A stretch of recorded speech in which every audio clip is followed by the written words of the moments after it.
بسم اللہ الرحمن الرحیم۔ مکتوبات امام ربانی مجد الفسانی شیخ احمد فاروقی سرہندی رحمہ اللہ الباری، مکتوب نمبر 131، حصہ سوم، دفتر اول۔ اس مکتوب شریف میں مجدد رحمۃ اللہ تعالی سلسلہ عالیہ نقش بندیہ مبارکہ کی علوی شان اور آپ کی بہتری اور آپ کی فضیلت بیان فرماتے ہیں، اور ان لوگوں کی شکایت فرماتے ہیں کہ جن لوگوں نے اسی طریقہ عالیہ میں نئی نئی چیزوں کو، امور جدیدہ کو، نئی نئی چیزوں کو شامل کیا ہے، اور پھر شامل تو کر لیے نئی چیزوں کو، لیکن ان چیزوں کو انہوں نے تکمیلی طریقت کا نام دیا، یعنی اس پہ طریقت کامل ہو جاتا ہے۔ یہ مکتوب شریف جناب خواجہ محمد اشرف رحمۃ اللہ تعالی کی طرف صادر کیا گیا ہے۔ آپ مبارک فرماتے ہیں، میرے بھائی یہ جان لو کہ طریقہ حضرات خواجگان قدس اللہ تعالی اسرارہم، جب بھی سلسلہ عالیہ نقش بندیہ میں خواجگان کا تذکرہ ہو تو اس سے مطلب سلسلہ عالیہ نقش بندیہ کے بزرگ ہیں۔ خواجہ جناب بہاء الدین شاہ نقش بند رحمۃ اللہ تعالی، خواجہ عبید اللہ انصاری،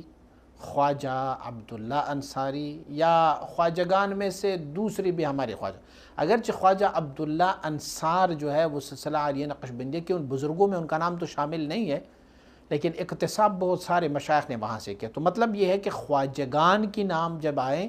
تو خواجگان سے مراد یہ ہوگا کہ سلسلہ عالیہ نقش بندیہ کے بزرگ۔ آپ مبارکین فرماتے ہیں کہ اقرب طرق موصلہ است،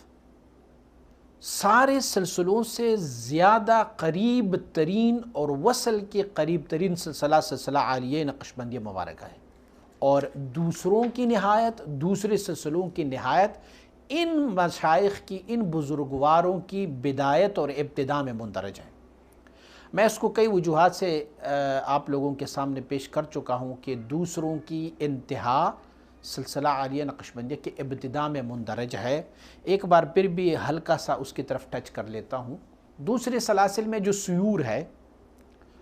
اس میں سے سیر ناسوتی، سیر جبروتی، سیر ملکوتی اور سیر لاہوتی ہے۔ اینڈ والی سیر لاہوتی ہے،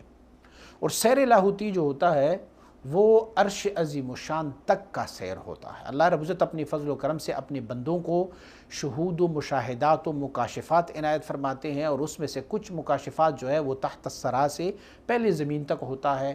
کچھ مکاشفات زمین سے لے کے آسمان تک ہوتا ہے، کچھ مکاشفات پہلے آسمان سے لے کے 7ویں آسمان تک، اور کچھ مکاشفات جو ہے وہ 7ویں آسمان سے لے کے عرش عظیم و شان تک ہوتے ہیں۔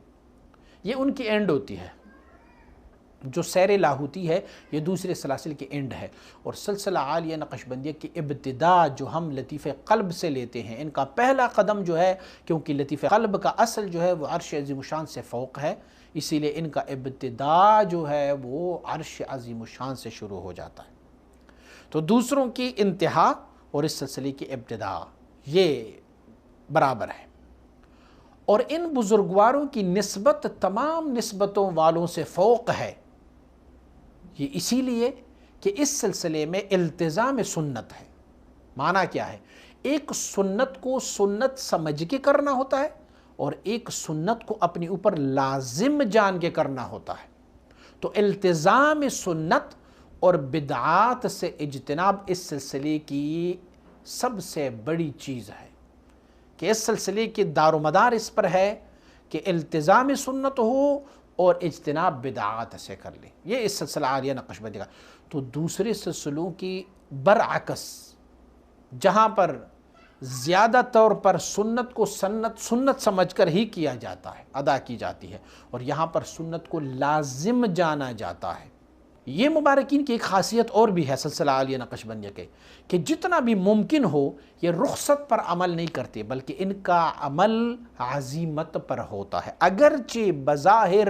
یہ رخصت جو ہے ان کے حق میں نافع ہوتا ہے، فائدہ مند ہوتا ہے، بظاہر یہ دیکھا جاتا ہے کہ رخصت ان کے حق میں اچھا ہے، لیکن پھر بھی یہ رخصت پر عمل نہیں کرتے، یہ کوشش کرتے کہ عزیمت پر عمل کریں۔ ڈیفینیٹ کرتے ہیں رخصت اور عزیمت کو۔ رخصت اسے کہتے ہیں کہ اللہ رب العزت نے سفر کے دوران اجازت دی ہوئی ہے کہ آپ روزہ نہ رکھیں، اجازت دی ہوئی، فمن کان منکم مریضا او علی سفر فعدۃ من ایام اخر، اللہ کریم نے اجازت دی ہوئی ہے، لیکن یہ رخصت ہے۔ سلسلہ عالیہ نقشبندیہ کے بزرگواران آپ مبارکین فرماتے ہیں یہ تو اللہ کریم نے ہمیں اجازت دی ہے، ٹھیک ہے، لیکن عزیمت اور بہتری کیا ہے؟ ہم سفر میں بھی روزہ رکھ لیتے ہیں، یہ جو ہے عزیمت ہے، یہ بہتری ہے۔ تو سلسلہ عالیہ نقشبندیہ مبارکہ جو ہے وہ رخصت پر عمل نہیں کرتی، بلکہ وہ عزیمت پر عمل کرتے ہیں، اگرچہ ظاہری طور پر وہ عزیمت ان کے حق میں مضر بھی ہو، ضرر رساں بھی ہو۔ آپ دیکھیں، آپ عمرے پہ جاتے ہیں یا کسی اور سفر پہ جاتے ہیں، رمضان شریف کا مہینہ ہے، سفر بھی بڑا کٹھن اور دشوار ہوتا ہے، اس کے باوجود بھی اللہ کریم ایک بندے کو جو اجازت بھی دی ہوگی کہ آپ روزہ نہ رکھیں، اجازت ہے۔ دیکھو، روزہ توڑنے کی سفر میں اللہ رب العزت نے حکم نہیں فرمایا، اجازت فرمایا ہے بس، لیکن حکم روزے کا ہے۔ تو اب اتنے کٹھن سفر میں بھی، مشکل سفر میں بھی سلسلہ عالیہ نقشبندیہ کے بزرگواران وہ روزہ رکھ لیتے ہیں۔ یہ تو میں صرف روزے کی مثال دے رہا ہوں، ہر عمل میں وہ عمل کرتے ہیں عزیمت پر، رخصت پر کوئی عمل نہیں کرتے۔ اور ایک کام اور بھی سلسلہ عالیہ نقشبندیہ میں ہے، احوال و مواجید را تابع احکام شرعیہ ساختہ اند۔ احوال اور مواجید، جو کچھ ان کے حال ہو جاتا ہے یا جو کچھ وہ پاتے ہیں کشوف میں سے، مشاہدات میں سے، اشارات میں سے، کنایات میں سے، کوئی ان کو اطلاع مل جاتی ہے، ان سارے کشوف کو، ان سارے احوال کو، ان سارے مواجید کو انہوں نے سلسلہ عالیہ نقشبندیہ کے بزرگوں نے تابع شریعت غراء محمدی صلی اللہ علیہ وسلم رکھی ہوئی ہے۔ وہ اپنے کشف کو ایک پلڑے میں ڈالتے ہیں اور شریعت مطہرہ کو دوسرے پلڑے میں ڈالتے ہیں اور پھر اس کو بیلنس کرتے ہیں۔ اگر بیلنس ہے، ایکول ہے، تو ٹھیک ہے، اس کو ماننے کی کوئی ممانعات نہیں ہے، لیکن اگر اس میں سے ایک سری منہ یعنی ایک بال برابر بھی اگر وہ شریعت محمدی صلی اللہ علیہ وسلم سے متصادم ہے تو اس کو چھوڑ دیتے ہیں۔ جو ذوق ہوتا ہے نا، اور یا جو ان کو معارف ملتے ہیں، معرفت کی کوئی باتیں ان کو ملتی ہیں، ان سب کو انہوں نے علوم شرعیہ کے تابع جانا ہوا ہے۔ کوئی بھی ان کو احوال ہو جاتا ہے، کوئی بھی ان کو ذوقاً کوئی چیز آ جاتی، یار کہتے اس چیز میں مجھے نا بڑا فیض مل رہا ہے،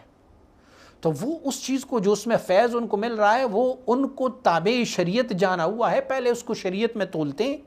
شریعت کے برابر ہے تو ٹھیک ہے، اگر شریعت کے برابر نہیں ہے تو ان کو وہ نہیں لیتے۔ ان مبارکین کو اللہ کریم نے کیا کیا،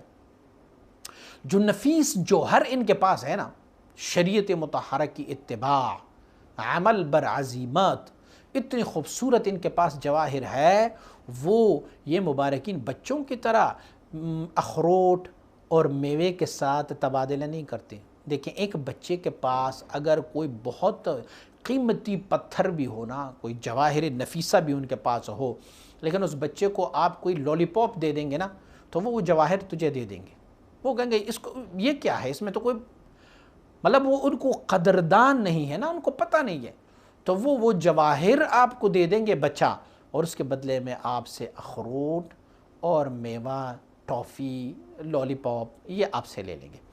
لیکن سلسلہ عالیہ نقشبندیہ کے بزرگوں کا دستور العمل یہ ہے کہ ان کے پاس جو جواہر نفیسہ ہے کہ اللہ رب العزت نے ان کو دین اور شریعت پر عمل نصیب فرمایا ہوا ہے، اللہ کریم نے اس کو رخصت کے بجائے عزیمت پر عمل نصیب فرمایا ہوا ہے، یہ کیا کرتے ہیں، کسی بندے پر اگر کوئی وجد و حال آ جائے تو اس وجد و حال کو یہ دیکھتے ہیں، اگر ان کا وجد و حال شریعت کے مطابق ہے تو قبول کرتے ہیں، اگر شریعت کے مطابق نہیں ہے تو چھوڑ دیتے ہیں ان کو۔ یہ مبارکین جو ہے وہ صوفیاء کرام کی جو ترہات کہتے ہیں ان کی غلط الفاظ کو، غلط اصطلاحات کو، باطل چیزوں کو، ان پر یہ مفتون یعنی فتنے میں نہیں پڑتے۔ مثلا کیسے وہ کہیں فلاں صوفی نے کہا ہوا ہے کہ اللہ فی جیبی، اللہ میرے جیب کے اندر ہے، کسی صوفی نے کہا ہوا ہے کہ لوائی فوق لواء محمد، میرا جھنڈا محمد صلی اللہ علیہ وسلم کے جھنڈے سے فوق ہے، کسی صوفی نے کیا کہا، کسی صوفی نے کیا کہا، ہم ان کی باتوں کو پہلے تو تعویل کا جامہ پہناتے ہیں، تعویلات کرتے ہیں، اور اگر تعویلات سے، شرعی تعویلات سے وہ تعویل راس نہ آئے تو ہم ان کے کلام کو چھوڑ دیتے ہیں۔ ہمارے پاس شریعت ہے، ہمارے پاس دین ہے، ہمارے پاس اسلام ہے، ہم اپنی شریعت، اپنی دین، اپنی اسلام کو لے لیتے ہیں، ان چیزوں کو چھوڑ دیتے ہیں